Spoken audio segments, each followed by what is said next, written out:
Right, so yes, I am Jez Cope. I'm the data services lead at the British Library.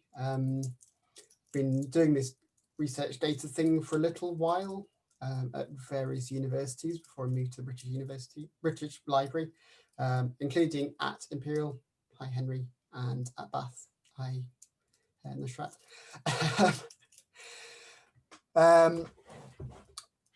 But I guess you might briefly wonder why the British Library is interested in something like this. And one of the reasons for that is that in order to make data sort of open and available and have some kind of guarantees that it's accessible in the long term, you need identifiers for it, because those identifiers allow you to get from some identifier to where the data actually is. And you need those identifiers to be persistent. And the persistent identifier that's emerged for data sets is the DOI. And the British Library was involved 11 years ago now in setting up the DataCite service for providing DOIs to data sets, which is now used increasingly not only for data sets, but also for software code, for presentations, grey literature, all sorts of those kind of non-traditional and frequently not necessarily peer-reviewed articles and research outputs that still need an identifier. So I'm very aware, looking at the list of participants, that there are several people in the audience who are far more qualified than I am to give this talk. So we'll see how this goes. I'm going to talk a little bit about what we mean when we talk about research data, what's involved in publishing it, citing it, and where to learn more. So research data, to be very specific and clear about our definitions, research data is text, documents, images, maps, spreadsheets, stuff that's come out of that bit of equipment in the corner of the lab. Any source of information that you use to support a research conclusion or argument is ultimately what we're talking about when we talk about research data. By extension, then, research data management is considering all of that stuff, making sure that the data is safe and secure and documented and accurate, findable, useful, preserved, appropriately shared, making sure that you can actually do something with it. And at the end of the day, all researchers do research data management. Some do more of it than others. And we include in that as well planning all of the actions necessary to do all of those other things. So a brief aside, because it's always useful to be clear about language, I try to consistently treat the word data as a mass noun. So you'll hear me using singular pronouns with it. Other people prefer to treat it as plural, talking about these data rather than this data. Honestly, I don't mind what you do as long as you're consistent. I'm going to try and be consistent myself. So yes, it's about data, but the wider picture, and Sarah's already done a really good job of outlining this, is it's about the whole story of the research. The article is the story of the research, but it's not the whole of the research. You also need to include and think about how you communicate the methodology. You probably have a method section in your paper, but it might be quite short. Something to think about. The codes that you use to analyze the data, any intellectual property that's generated out of the research, any other primary and secondary sources you use, public engagement activities, creative output, maybe not so relevant for most of us in the field of science, but there are honestly some quite interesting things that can come out of the intersection of the sciences and the arts. Wellcome Trust have done quite an interesting piece of work on this. They call it outputs management. And while a lot of funders will ask you to submit a data management plan when you apply for funding, Wellcome Trust actually ask for an outputs management plan that considers all of this as a whole. So we often talk about open data. Open data at its simplest is data which is available for others to reuse without a charge and without unreasonable restrictions. Unreasonable is quite an important word there because there may well be some reasonable restrictions. We'll have a look at that in more detail in a bit. And the other word that we've already heard repeated the other phrase we've heard repeated quite a few times today is fair data. And FAIR is an acronym that stands for findable, accessible, interoperable, and reusable. So the data and the metadata describing it needs to be findable. There's no point in publishing it if no one can find it's there, because no one's going to actually use it. It needs to be accessible. It needs to be in some kind of form that people actually, once they've discovered that it exists, can get at it, whether that's by downloading it or requesting that you send it to them or anything else like that. Ideally, you should be aiming for it to be interoperable. So it should be in consistent standard data formats with consistent standard metadata describing it so that it can be integrated with data from other sources, data from other labs. And it should ideally be reusable, so well enough documented and understood that you can actually use it as the input to further research. So the reason I've got both of those side by side on the slide there is that I want to make this point that not all data can be open. Again, I'm going to refer back to Sarah's slide. There are plenty of situations where you can't make data fully open for people to download. But generally, even when you can't make your data open, you can still make it fair. You can still publish it in a way that it is findable, accessible, interoperable, and reusable, even if it doesn't necessarily comply with the kind of free openness that we've come to associate with open data. So there are some big opportunities for thinking about data in this way. It can help you to raise your profile, raise your influence as a researcher, and that of the projects that you work on, the department that you work in, the university that you work in. Particularly when we know that publishing an article, there are delays around, some of which are reasonable, some of which are less reasonable, around peer reviewing and editing and copy editing and layout and all of the processes that go on. And it can be kind of up to 12, 18 months from submitting an article before it's actually available for the public to read. So making the underlying data available is a really good way of having an extra channel to publicize your research, publicize that the work that you've done exists and that you have done it, and stamp your claim on that research area and the discovery.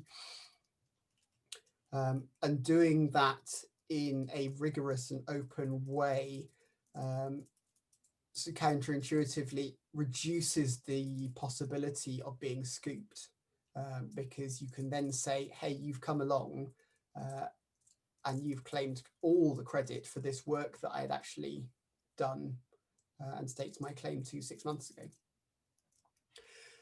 It's a good way of attracting collaborators. There are a few things better for increasing the trust of a potential collaborator than putting them in a position where they can come along and inspect the data that you collect, understand from that the kind of work that you do, how you structure your data, how you work, what kinds of things you're interested in, and how your work could potentially mesh with theirs. And so making your data open is a really good way of attracting collaborators that might have passed you by before. It is a way to get more citations if that's something that you're interested in, and it is still something maybe it shouldn't be, but it is still something that does tend to have some weight in the academic world. Not only can you get citations directly to the data sets that you've made available, but also there's some evidence that if you publish an article and the underlying data for that article is also available to examine, that article tends to get more citations as well.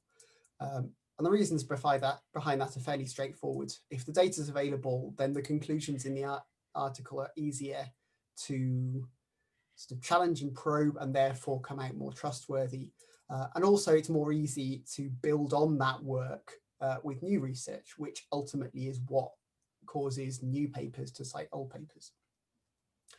It enables new types of research. It's increasingly possible now to take some data from over here and some data from over here, bring them together with maybe a little bit of extra that you've collected yourself from your own experiments, and unlock knowledge that was always in there in that information, but just wasn't accessible because it hasn't been combined in the right way. And finally, it improves transparency. So funders, particularly, especially when they're government affiliated, are very, very interested in value for money, and making your data available is a way of demonstrating to them that you are doing the work that they feel that they're paying for and that the taxpayer is paying for. But also, as I've already mentioned, it does make your work easier to examine and probe, and therefore ultimately more trustworthy. So how do you publish data? So I try to split this up into two separate sections. Delivery, which is how you actually get the data from you to someone else, and advertising, which is how you make people aware and draw them in and make them interested in actually using that data. So in terms of delivery mechanisms, you really want to pick one and one only. The reason for that is if you start publishing your data in several different places, you very quickly find that people are confused about which one is the original or which one is the official version or whatever. If you update a data set by appending new results to it, for example, or by correcting errors in it, the more places you've published it, the more places you have to make those corrections. And generally, it just gets more confusing the more places you try to put it. So try and pick one of these mechanisms. So the ideal, if you possibly can, is to submit your data to some kind of repository or archive. Those are set up with kind of long-term preservation and archiving plans in place, so that the data will be preserved and kept available and accessible long before you've moved on to a new project, long after you've moved on to a new project. And that means that you don't then have to cope with this kind of slowly accreting pile of your past data to maintain. If it's sensitive, there are some data repositories and archives that have facilities for that, that can make data available under some kind of password restriction, or after a vetting process, or even in some extreme cases, you actually have to go and physically visit the place where the data is stored, and your results are checked to make sure that you're not just taking away anything that you shouldn't do. But you also have the option of releasing the data under some kind of data sharing agreement on request. And if it's really big, maybe it's not practical for you to upload it, for you to upload several petabytes to a data repository and for someone else to download several petabytes onto their local, I would say, computer, but you won't fit that on a computer. You're already looking at downloading it onto a large cluster. So it's totally appropriate in those kinds of cases to send it via a courier on hard drives or some other physical storage medium. in all of these cases, there may be some costs associated with that, which it would be reasonable to expect the person requesting the data to pay. We're not talking about making this a profit-making enterprise. We're talking about covering the costs. And another thing that I haven't mentioned on this slide that's becoming increasingly common is that if you've got a really big data set, even if you've got a really small data set, but this makes sense, is putting it somewhere that alongside the facilities to analyze it. So storing your data in a vault in a HPC cluster, a national HPC cluster maybe, or uploading it into the cloud, so that people can do their analysis where the data is, rather than having to bring the data to where their analysis is. Some other things that you might consider options, which there might be specialized occasions when you would use them, but I would really encourage you to avoid them. Supplementary material in a journal. As Sarah mentioned already, the kind of data that you can include in a table in a journal, we're kind of past that age now. We don't collect data sets small enough. And still, typically, if you're providing supplementary material to go with a journal article, it will be they will only accept it in a PDF form anyway, which is a horrible, horrible format to try and use data from. So please try to avoid that. Uploading it to a lab, department, or worse, a personal website. Okay, you're making it available, you're making it easy for people to download, but there's no way that you are able to guarantee the long-term availability of that. If the department's restructured, if the lab's closed, if you move to a different job, that could well disappear forever. And finally, although I've mentioned that the cases where you might want to make the data available on request, don't do that unless you've got a really good reason. If for no other reason than you are creating lots of extra work for yourself. So in terms of choosing a data repository, increasingly research organizations have their own data repository, so it's worth looking into that. If you are in a research area where data sharing is quite standard now, you might well find a discipline-specific repository or archive. Those are really good because they tend to have specialized facilities for storing that specialized data type, for querying and finding sets and subsets of it, and understanding the preservation needs of it as well. And there's a really good directory, if you like, of discipline-specific and more general purpose repositories at re3data.org.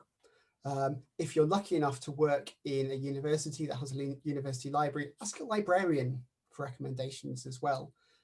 Managing information is something that librarians have done since the dawn of time, and they typically these days have a lot of expertise in data sharing, as well as the more conventional paper books and journals. So then advertising your data. You've picked one mechanism for delivering it, but when it comes to advertising, you can do as many of these as you like. First and foremost, obviously, I would say this, I'm all about DOIs. Get a DOI for it. Typically, if you publish it in a large repository or archive, those will assign DOIs for you when you publish it.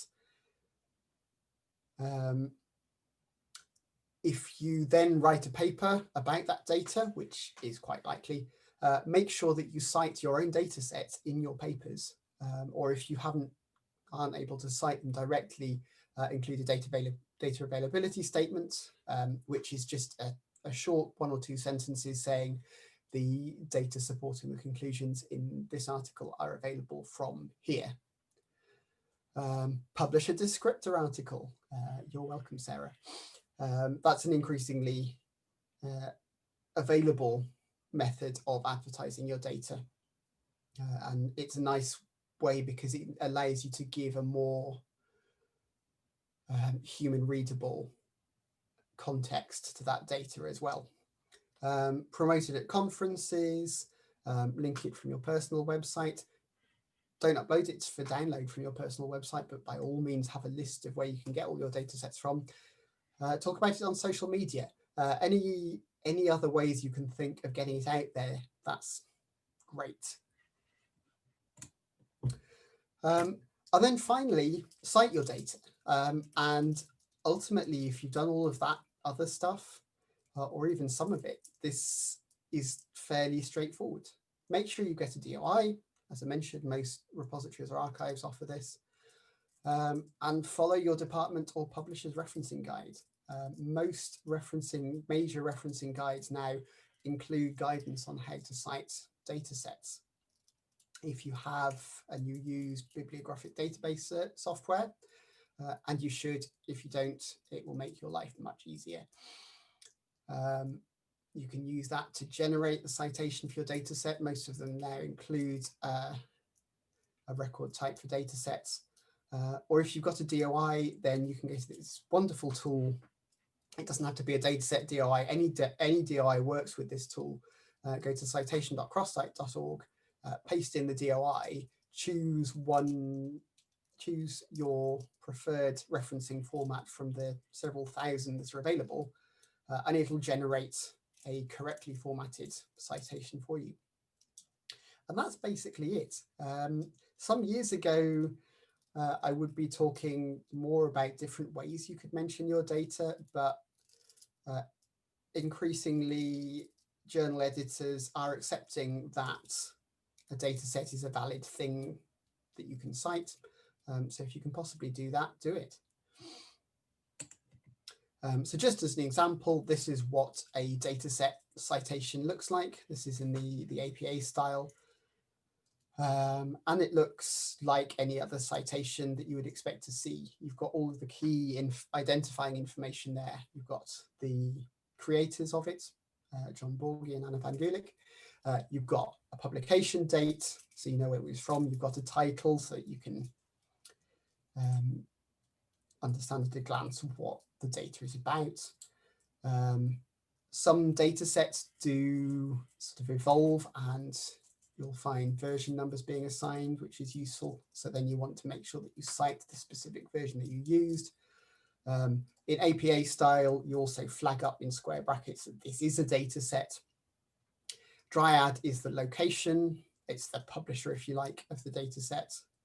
And then you've got a DOI, and that's all you really need. So last few minutes, I will briefly touch on a couple of other things that are relevant. Licensing is something that you really need to be thinking about with respect to your data and all information that you share and all information that you reuse. And the reason this is important is that licenses are what specifies what anyone other than the owner of that expression of the information can do with it. If there's no license attached to it, you can look at it, but you can't do anything else. So to people who kind of feel that they can stick their software or data up on GitHub and it's open, it's kind of there in a read-only form. You can't do anything with it unless you've also attached a license that says, oh yeah, if you've downloaded this data set, I permit you to do these things. So there are different kinds of licenses that depend on the type of the content. For general creative works, and all of these are licenses that have been drawn up by some very clever people for you to reuse, so you don't have to kind of think about drawing up a license from scratch.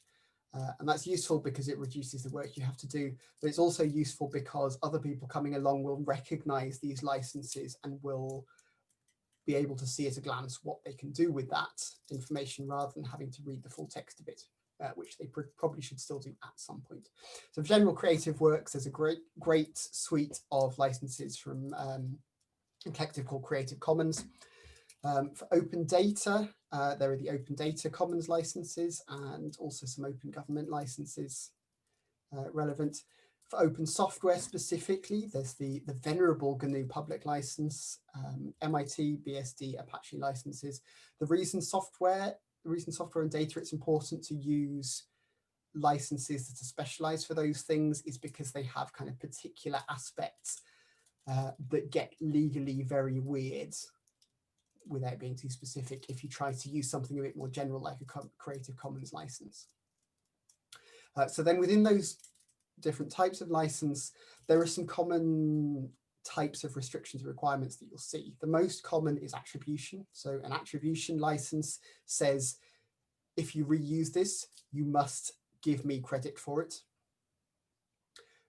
No derivatives means that you can use this, but you can't, and you can share it, but you can only share it in the original form that I shared it in. That's typically quite useful for things like opinion papers and things where you're stating something as part of a whole argument and you don't want that to be parts of that to be quoted out of context. Share alike is an interesting one. This kind of share alike thing means that if you reuse my data set, then you can do whatever you like with it, but you must make your derived versions available under the same license or a compatible license with the same requirements. And finally, there's a non-commercial clause, which you'll sometimes see, which says you can do what you like with this as long as you're not making a profit from it.